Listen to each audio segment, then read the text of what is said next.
네, 여러분 반갑습니다. 오늘은 3월 24일 수요일입니다. 3월 24일이지만 3월 23일자 큐티 나눔과 또 오늘 거를 두 개를 오늘 올리도록 하겠습니다. 어제 녹화를 했는데요. 긴급 공지 올리고 녹화했던 거 보니까 녹화 뒷부분이 잘려 있더라고요. 그래서 다시 지금 녹화를 하고 있습니다. 그래서 3월 23일 화요일 것과 그 다음에 24일 수요일 것 오늘은 두 개를 업로드를 할 예정입니다. 여러분들 큐티 나눔 오늘도 방문해 주셔서 감사하고요. 여러분에게 도움되는 그런 박 목사 채널이 되었으면 좋겠습니다. 다른 거 뭐 있겠습니까? 말씀 같이 보고 또 같이 이렇게 알아가고 하는 거죠. 여러분들의 마음도 나눠주시고 생각도 나눠주면 좋을 것 같고요. 여러분들에게 도움되는 시간이 되었으면 좋겠습니다. 녹화하다 왜 끊어졌는지 모르겠는데 아침에 막 편집을 하다 보니까 끊어졌더라고요. 그래서 다시 지금 23일 거 그리고 잠시 후에는 똑같은 복장, 똑같은 모습으로 24일 거를 촬영을 하겠습니다. 그러면은 오늘 본문은 누가복음 21장 5절에서 19절입니다. 누가복음 21장 5절에서 19절 함께 같이 보겠습니다. 예수님께서 예루살렘 성으로 입성하신 뒤에 호산나 호산나 하면서 들어가신 뒤에 채찍을 만들어서 성전 안에 있는 온갖 상인들과 또 짐승들을 쫓아내시는 성전 정화 사건을 우리가 지난번에 살펴봤습니다. 이 사건은 단순히 성전 안에서 돈 거래하는 게 싫어서 예수님이 몰아내신 것이 아니라 성전을 중심으로 하는 시대가 이제 끝났고 이제 제물을 바치고 짐승을 바치는 시대는 끝났고 예수님을 통해서 하나님의 나라가 임하는 것이 이제 시작되었다라는 것을 보여주시는 그런 상징적인 사건이 성전 정화 사건에 담겨 있다라고 제가 소개를 드렸습니다. 이제 오늘 본문은요, 다른 공간 복음과 연결해서 보면 예수님과 제자들이 성전을 떠나서 이제 감람산으로 올라가셔서 이스라엘의 멸망과 마지막 날 종말에 관한 이야기를 나누시는 감람산, 감람나무라는 게 올리브 나무거든요. 그래서 올리브 강화다, 이런 식으로 이야기를 하는 것으로 이제 이렇게 알려져 있고요. 마태복음에 보면 그렇게 구분이 돼요. 그래서 마태복음 5장부터는 예수님이 산에 올라가서 산상수훈으로 천국에 대한 말씀을 하시잖아요. 그런데 이제 그것과 대조적으로 24장, 마태복음 24장부터는 감람산에 올라가셔서 멸망에 관한 말씀을 하신단 말이죠. 그래서 이제 그렇게 나눠지는데요. 오늘 우리 본문에서도 이제 그런 환경 속에서 예수님이 이스라엘과 세상의 종말에 관해서 말씀을 하고 계십니다. 예수님과 제자들이 성전 밖으로 나왔을 때 사람들이 성전의 아름다운 모습을 보면서 감탄하는 소리를 들으시고 예수님이 6절에 이렇게 말씀하십니다. 너희가 지금 보고 있는 이것들이 돌 하나도 돌 위에 남지 않고 다 무너질 날이 올 것이다. 이렇게 말씀하십니다. 이 말씀을 듣고 제자들이 예수님께 질문을 합니다. 7절입니다. 선생님, 언제 이런 일들이 있겠습니까? 그리고 이런 일들이 일어날 때 어떤 징조가 나타나겠습니까? 예수님이 하시는 말씀에 대해서 제자들이 굉장히 심각하게 받아들이고 있다는 것을 생각해 볼 수 있고요. 그리고 이것을 굉장히 무겁게 세상이 멸망하는, 나라가 망하는 징조로서 이렇게 받아들이고 있는 것을 보게 되는데요. 제자들은 두 가지 질문을 했죠. 언제 망할 것입니까? 이런 일이라는 것은 이제 성전 파괴죠. 언제 성전이 파괴될 것입니까? 또 하나는 성전이 파괴될 때쯤에 어떤 징조가 있겠습니까? 두 가지를 물어봅니다. 이렇게 생각이 이제 성전이 무너진다는 것이 나라의 멸망으로 이렇게 이어지게 되는 사고방식을 갖게 된 배경에는, 예루살렘 성전이 이미 구약의 역사 속에 보면 솔로몬 때 지었던 성전이 파괴되는 적이 있었죠. 하나님의 백성들이 하나님을 배신하고 우상을 섬기고 끝까지 돌아오지 않으니까 하나님께서는 바벨론을 통해서 이 예루살렘 성전을 무너지게 하셨습니다. 유대인들에게 성전이 파괴된다, 하나님이 계시는 하나님의 집이 무너진다, 이것은 나라가 망하는 것과 같은 의미를 주는 사건이에요. 그렇기 때문에 성전이 멸망할 것이다 라고 했을 때 그것은 곧 나라의 멸망이다, 이렇게 인식을 하는 것이 유대인들에게는 굉장히 자연스러운 것이고, 그러면 이제 나라가 언제 망한다는 것입니까? 나라가 망할 때 어떤 일들이 있겠습니까? 라고 예수님께 자연스럽게 물어보게 된 것이죠. 또 다른 이 공간 복음에 보면 예수님이 이 말씀을 나누시는 장소가 감람산이라고 제가 소개를 드렸죠. 근데 이제 스가랴 선지자의 예언 중에 14장 4절에 보면 심판의 날에 메시아께서 감람산에 서서 말씀을 하실 때 이 나라들이 이제 이 하나님의 나라가 갈라진다. 뭐 이런 식의 이제 예언이 있습니다. 그래서 자연스럽게 감람산에서 성전의 파괴를 말씀하시는 예수님의 모습을 보고 제자들이 나라가 망할 때 어떤 일이 있겠습니까? 라고 또 세상 끝에 어떤 징조가 있겠습니까? 라고 질문을 하게 된 것이죠. 자, 예수님께서 제자들에게 첫 번째로 미혹당하지 말라고 말씀을 하십니다. 8절에 보면 너희가 속지 않도록 조심해라. 많은 사람들이 내 이름으로 와서 내가 그리스도다 하거나 때가 왔다라고 말할 것이다. 그러나 그들을 따라가지 말라. 이렇게 말씀하십니다. 누구든지 신비한 일, 눈에 보이는 신비한 것만 따라가다 보면 잘못된 길로 갈 수 있죠. 마지막 때가 되면 주님이 다시 오시기 전까지 그런 일들이 굉장히 많아질 거라는 거예요. 여기저기 이단과 가짜들이 들고 일어날 것이고 그리스도다 하는 사람들이 막 일어나서 사람들을 미혹하고 잘못된 길로 가게 만들 거라는 겁니다. 실제 지금도 그런 일들이 일어나고 있죠. 그런데 역사 속에 수많은 그리스도가 있었고 가짜들이 있었고 이단들이 있습니다. 지금도 뭐 신천지나 뭐 이런 사람들이 자기가 보혜사네 뭐네 하면서 세상을 구원할 것처럼 떠들지만 거기에는 자기들이 코로나에서도 자기들을 구하지 못하는 그런 사람들이 무슨 마지막 세상을 구하는 예수 그리스도입니까? 무슨 메시아가 거기에 있습니까? 거기 소망이 없죠. 그죠? 그렇기 때문에 그런 가짜들에게 속지 말아라 라고 예수님 말씀하십니다. 그러니까 가짜에게 속지 말고 그렇게 있다 보면 또 그럼 우리가 무엇을 믿어야 됩니까? 바라봐야 됩니까? 이렇게 얘기하는데 오늘 본문에는 없지만 이 다음에 이어질 본문에 보면 예수님이 뭐라고 말씀하시냐면 마지막 때 확실한 게 있어요. 그게 뭐냐면 예수님이 다시 오실 때 예수님은 온 하늘에 징조가 다 보일 것이고 그때에 인자가 구름을 타고 능력과 큰 영광으로 오는 것을 너희가 보리라 이렇게 말씀하십니다. 예수님이 처음 오실 때는 예수님이 오신 줄도 모르는 상태에서 오셨잖아요. 그래서 천사들이 목자들에게 귀띔해줘서 목자들이 알고 또 뭐 이 동방의 박사들이 별을 보고 어찌어찌 하다가 알고 이런 정도였잖아요. 그런데 예수님이 다시 오실 때는 그렇게 오셨는지 안 오셨는지도 아는 사람만 알고 아름아름 오시는 게 아니라 모든 사람이 보는 앞에서 예수님이 오실 것이다 라고 분명히 이야기하고 있습니다.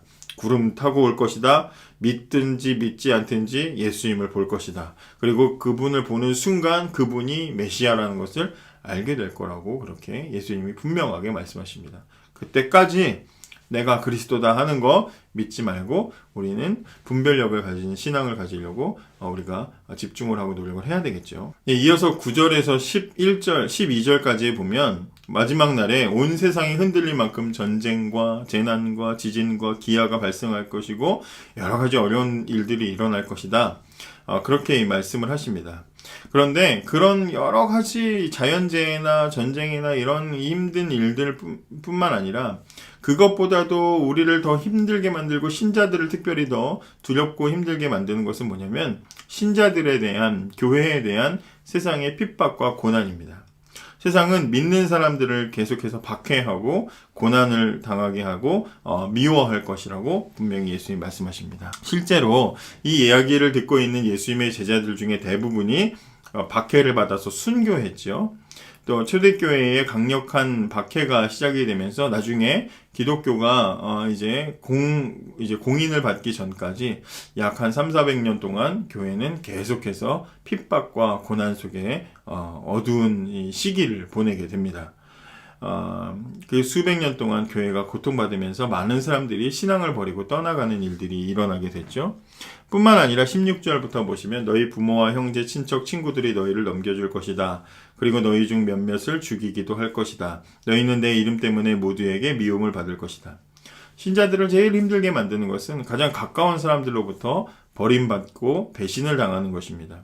가장 고통스러운 일이죠. 마지막 심판이 오기 전까지 신자들은 그 믿음을 붙잡는 것 하나를 흔들리게 하려고 여러 가지 이제 어려움들을 당하게 될 것입니다. 마태복음에 보면 그런 일들이 자꾸 있다 보니까 어떻게 되냐면 12절에 마태복음 24장 12절 보면 불법이 성함으로 많은 사람의 사랑이 식어지리라 이렇게 얘기합니다. 교회와 신자에게 내리는 강력한 핍박과 박해 때문에 사람들이 서로 미워하게 될 것이고 또 거짓 선지자들의 유혹에 빠져서 배교하는 사람들이 나오게 될 것이고 너무 하나님 말씀만 고집해서 그런가 해서 세상과 타협하는 사람들이 나오면서 불법, 하나님의 법을 버리고 세상과 타협하는 불법이 성행하게 되고 하나님을 향한 참된 사랑이 식어지게 될 것이라고 마지막 때에 대한 이야기를 그렇게 하십니다. 여러분 가만히 생각하면 지금 우리가 살고 있는 세상이 그렇지요.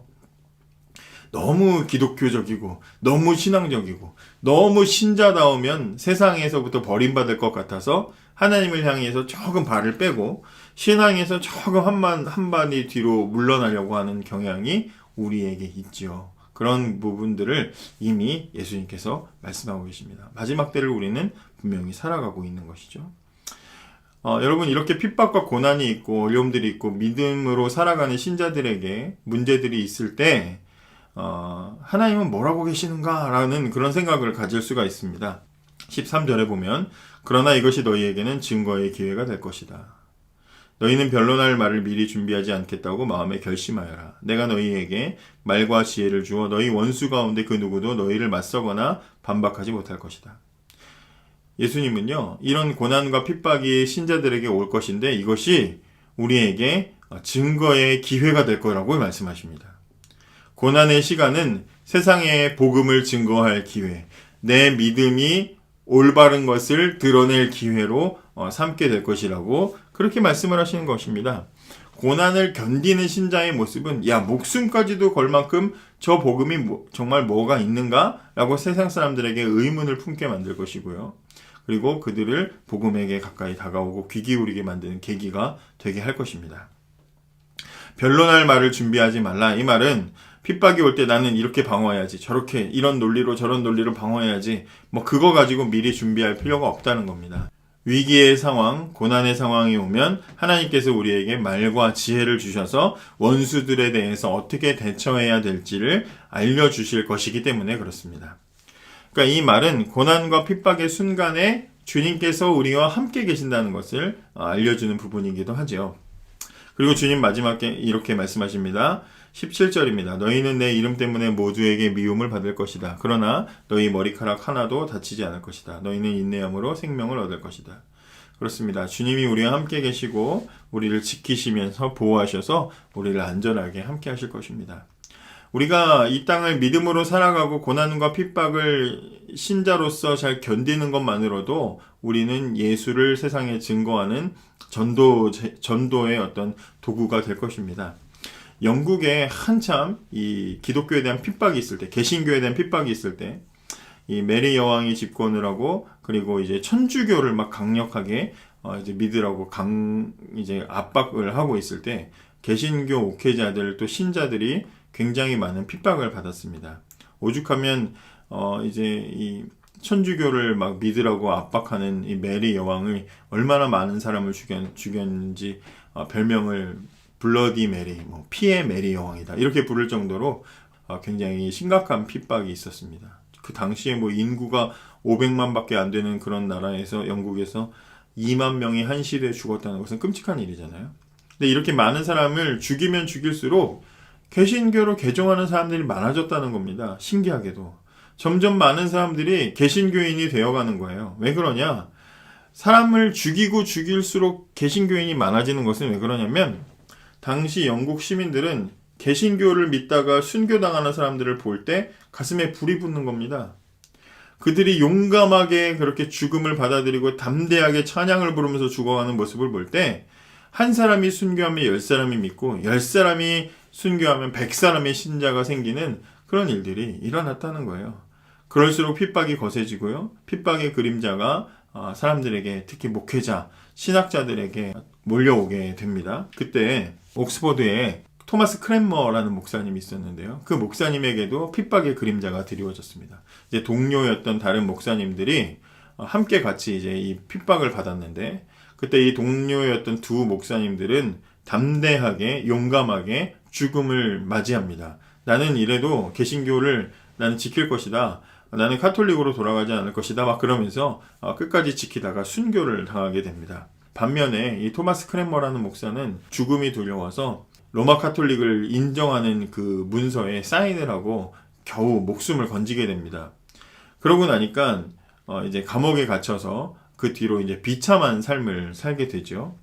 이 메리 여왕은 당시에 이 크랜머라는 목사님이 굉장히 신학적으로도 그렇고 영향력이 있는 사람이었기 때문에 대중 앞에서 이 사람이 이런 사람도 이 로마 카톨릭을 받아들였다라고 이제 어떤 하나의 모델로 삼으려고 부끄럽게 만들려고 거지 같은 옷을 입혀가지고 자기들이 적어준 설교문을 읽게 만듭니다. 그 내용은 그런 거겠죠. 이제 카톨릭으로 돌아갑시다 이런 거겠죠. 그래서 이제 그렇게 설교를 하게 만드는데요. 크랜머는 이제 그 사이에 마음에 많은 갈등과 어려움들이 있었죠. 괴로웠겠죠. 두려운 마음들도 있었겠지만. 그래서 이제 설교단에 서서 설교를 하는데 처음에는 써준 대로 그대로 여왕을 존중합시다 하면서 그 써준 설교문을 그대로 읽다가 설교 후반에 가서 여러분 제가 종교개혁을 배신하고 제가 제 목숨 건지려고 이렇게 부끄러운 선택을 했던 제 자신을 후회합니다 하면서 사람들 앞에 태도를 다시 바꾸게 됩니다. 메리 여왕이 화가 나가지고요. 이제 그 자리에서 화형을 시키게 되는데 온몸에 쇠사슬을 묶고 이제 발밑에 불을 이제 장작을 세워서 불을 붙이게 됩니다. 다른 사람들 같으면 불이 타오르는데 온몸을 비틀고 고통을 받으면서 죽을 텐데 이 사람은 신앙을 부인을 했던 자신의 오른손을 저주하면서 그 손을 그 손을 저주하고 그 손이 타는 것을 보면서 회개하며 죽었다. 이렇게 이 기독교 순교사화라는 이 책에 기록이 되어 있습니다.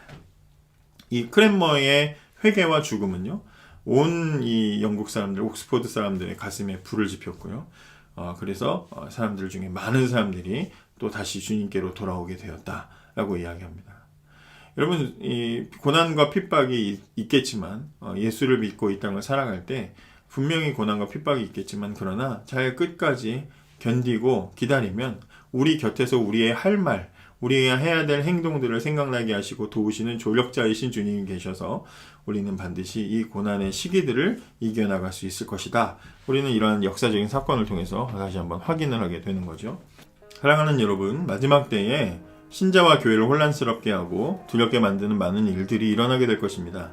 많은 사람들이 교회를 떠나고 예수님을 배신하고 세상과 타협하게 될 것입니다. 이러한 상황 속에 우리를 견디게 만드는 힘이 무엇입니까? 그것은 주님이 우리와 함께 하신다는 이 확신입니다. 구원의 확신, 주님이 우리를 끝까지 도와주실 것이라는 이 확신을 가지고 우리는 이런 고난의 시기들을 견뎌 나갈 수 있어야 돼요. 코로나 시기에 교회도 분명히 어려움들이 있습니다. 예수 믿는 것 때문에 분명히 불이익들이 분명히 우리에게 있었어요. 우리는 아주 이 신앙의 박해를 당하는 그런 어떤 중동 지역이나 북한이나 중국과 같은 그런 일들을 당하진 않았지만 우리는 분명히 간접적이나마 이런 차별들을, 세상의 어떤 냉정함들을 경험을 하고 있어요. 우리가 이렇게 살아갈 때 우리는 이런 간접적인 경험을 통해서 고난의 때, 박해의 때 우리와는 정도가 다르겠지만 어땠겠구나라는 것들을 짐작해 볼 수가 있죠. 이럴 때 우리가 우리의 신앙을 다시 한번 좀 잘 점검하고 그렇게 생각해 볼 필요가 있다는 것이죠. 여러분, 예수 믿으면서 걱정과 염려 너무나 많습니다. 예수 믿느라고 세상에 뒤처지는 것은 아닌가, 세상에 좀 발을 맞춰야 되는 것은 아닌가, 우리가 너무 신자다워서 너무 교회다워서 너무 하나님만 믿어서 그렇게 되는 거 아닌가 라는 그런 생각들을 하면서 세상하고 자꾸 비율을 맞추려고 하고 세상하고 자꾸 스텝을 맞추려고 하는 그런 경향들이 우리한테 있어요. 세상에 뒤처질까봐 걱정하고 두려워하고 세상을 너무 무서워합니다. 그러나 너무 걱정하지 마십시오. 마지막 때에 주님께서 우리에게 뭘 물어보실까요? 세상과 발을 잘 맞췄니? 세상과 잘 조화로웠니? 세상과 잘 협력했니? 이건 물어보시겠습니까? 우리 주님은 우리에게 이렇게 물어보실 거라고요. 신자답게 살았니? 교회답게 살았니? 라고 물어보실 거라는 거죠. 그렇기 때문에 너무 세상 눈치 보지 말고 마지막 때까지 우리는 교회로서, 신자로서 우리의 위치와 우리의 역할들을 잘 감당할 수 있어야 되겠습니다. 제발 세상 두려워하지 마시고 세상의 비위를 맞추려고 애쓰지 마십시오. 세상이 우리를 죽일 것 같아도 주님이 우리에게 약속하지 않았습니까? 너희 머리카락 하나도 다치지 않을 것이다. 안전할 것이다. 주님 분명히 우리에게 약속하셨습니다. 그 약속을 믿고 끝까지 보호하시는 우리 주님을 의지하면서 승리하는 우리들 되었으면 좋겠습니다. 감사합니다.